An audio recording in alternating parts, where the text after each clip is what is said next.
Welcome to the New Heights Show on Education. I'm Pamela Clark, founder and director of the New Heights Educational Group, and I'm here with David Smith, the founder of Silicon Valley High School, who has helped us get these podcasts produced and delivered to you. Yes, Pamela, when we saw the great things that you and your army of volunteers were achieving at New Heights, we wanted to get involved.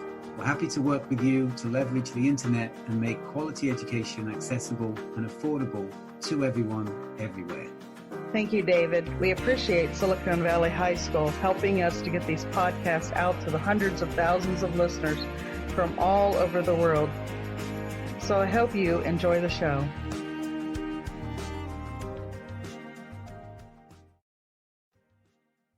In this week's episode, we will discuss education reform on mission. Hello, everyone. This is Danielle Washington coming to you live from Ms. Buffie Williams' office. We're just sitting around thinking about life and trying to become better people tonight, so check us out. Welcome back. You're on the air with Buffie Williams, and you have been listening to the New Heights Show on Education. We have been discussing the show's purpose on mission.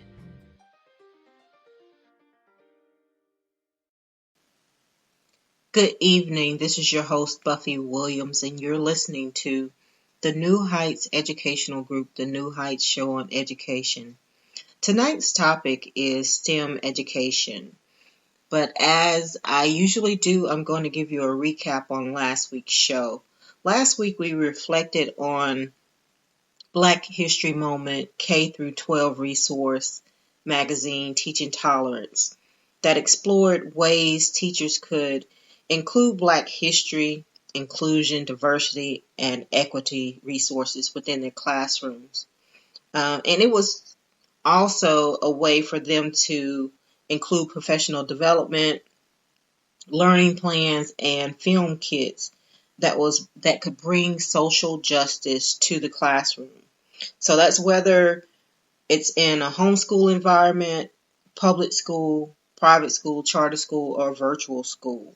But on tonight's episode, we're going to explore the trajectory of STEM education. So as usual, let us hear your thoughts. Call us at 917-948-7542, or you can post your comments on Twitter at Buffy_Awaken or on Spreaker. Also, you can find me on Instagram at Buffy_Williams. And remember that my fellow New Heights host, Erica Hansen's show airs on Thursdays at 2 o'clock p.m. Mountain Standard Time, 1 o'clock p.m. Pacific Standard Time, and 4 o'clock Eastern Standard Time. I have a quote for this week's episode, and we are on episode 15. And tonight's topic again is STEM education. And I was listening to the radio show on NPR, as I do quite often, and they have a show segment called On Being. And they were talking with a scientist, George Coyne, a scientist named George Coyne. And one of the quotes that he said in the interview was, "Everything is an action of the thing that came before it." And as it relates to STEM and STEM education, we know that, for every action, there's a reaction. But when we think about STEM education and we say that everything is an action of the things that came before it, it's kind of like the monologue for where we want to go as far as science, math, and technology is concerned. And now they've even incorporated art education within that as well. So one of the things I thought was very poignant about today is on today, not only is it Dr. Seuss Day for 2020, Read Across America, we also have today, which in today's history in 1931, the Star Spangled Banner was made the United States national anthem. And when you think about education and everything that this show encompasses, and thinking about education reform and thinking about the mass number of people in education who are trying to make education better for the future of our children for years to come, and trying to plant a seed in them through, whether it's through reading, to implant science and math education into our children. We have to think about the religious freedoms and the educational freedoms that we have. And I thought it was interesting that today we're talking about STEM education, but I had a reflective moment when I realized that today in history, in 1931, the Star Spangled Banner was made our national anthem. And I know we have varying opinions about that, but if we really consider all of the things that we advocate for here in America and across the world regarding where our education system should go, I think we need to take a moment also to reflect on the fact that we are fortunate enough to be able to broadcast a show like this on the New Heights Educational Group and the New Heights Show on Education. And I consider myself very blessed to have the opportunity to even bring the message of STEM education to you, and bring it out there for parents to even consider changing maybe the way that they are exposing their children to certain educational opportunities. And, you know, as parents, we have an opportunity to expose our children to a number of different things. My personal experience with it is I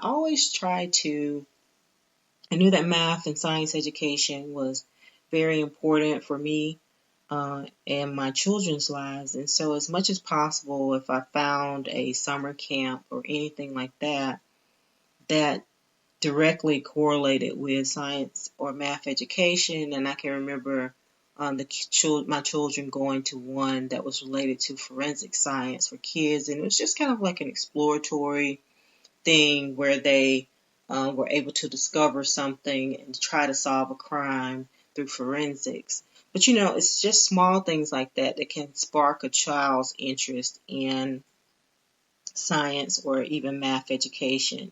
So I encourage you to look out for things that can steer your children in that direction, because we know that we're moving into more of a technology-based age, or we've already arrived, actually. And there's also a McWane Center that I had an opportunity to visit. It's the McWane Science Center in Birmingham, Alabama. And that particular center actually is surrounded by a large number of ways that children can engage with science and math technology. They can see, hear, and touch and experience the wonders of science within the McWane Center. And so they have different activities on the different levels, and it's based on, you know, if they're only 1 year old, they can also explore and see different things. And they also have an area where you can experience different things and see how the science and the mathematics of everything kind of shows you the wonders of science. And it also has a very interesting booth where you can feel the actual wind of a tornado up to a certain mile per hour. And, you know, the way you can actually move through or actually not move through certain things as far as the dynamics of physics and things like that. And so it really has like hands-on science exhibits on each floor for children to explore, whether you're the age of 1 or up to 100. It's a family event. If you're in a school and you want to take your school, you can also go there. And they have an area in the basement area where you can actually bring your lunch for your students, and they will set out an appointment time for you to, take your students there, and they can have their lunches. But it also, of course, has a gift shop, but it's a way for children to, again, have hands-on experience with science and see how science can also be fun, and it could be a resource for you. And they also have like weekly programming and educational programs for children. And another thing that I also found interesting was that I had a personal experience to attend a STEM-focused conference for high school students that was sponsored in Montgomery, Alabama by OneSync Technology. And that company's president is Eric Sloan. And I knew that I recognized him when I went to the event.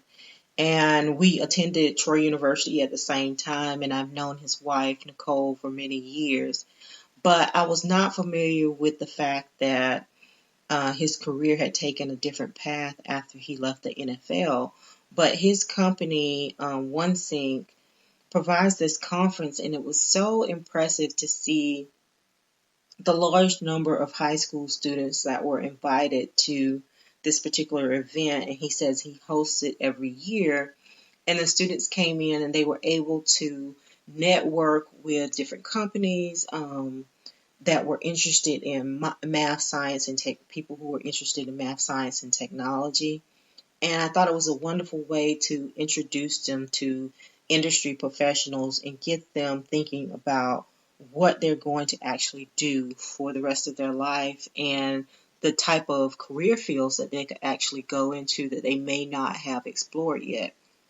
And then also, the Council of Teachers of Mathematics hosts an annual conference, and they're having their 70th annual conference this year. And it's going to be in October of 2020. And it's for teachers and educators, administrators, to be able to go and collaborate with other professionals on the field of mathematics. And so I'm saying all of this to say, in addition to exposing our children to the STEM conferences or places like the McWane Center, if you have something like that is close in your area, those are simple things that we can do to kind of expose our children to STEM education. And so we may think that as parents, we don't have, like, I am not a math and science technology based person. I'm more of a liberal arts person, but I do appreciate the science and the mathematics, of course, because naturally if I'm listening to an NPR segment from an astronomer and a scientist, I'm naturally intrigued by the cosmos and science and how it all works. But that's not my specialty area. And so as a parent, I knew that was not my strong suit. So I sought out ways to educate my children in that area. Now, I will tell you that only one of my children kind of gravitated towards the math science area. But that's only natural. That was her natural fit. She did attend the Alabama School of Math and Science. But, that was probably through nothing that I actually did. It was just that I exposed it to her, and she thought that it was a great area for her to continue to explore. And I know that many of you may have engineers or mathematicians in your family or people that you know. But I have another quote for you too that I wanted to share with you, and this is from our former president, Ronald Reagan. And he says, "The future does not belong to the faint-hearted, it belongs to the brave." And that's important because we are experiencing a major shift, and I know all of us feel it. A major shift in education, a major shift in economics, a major shift in how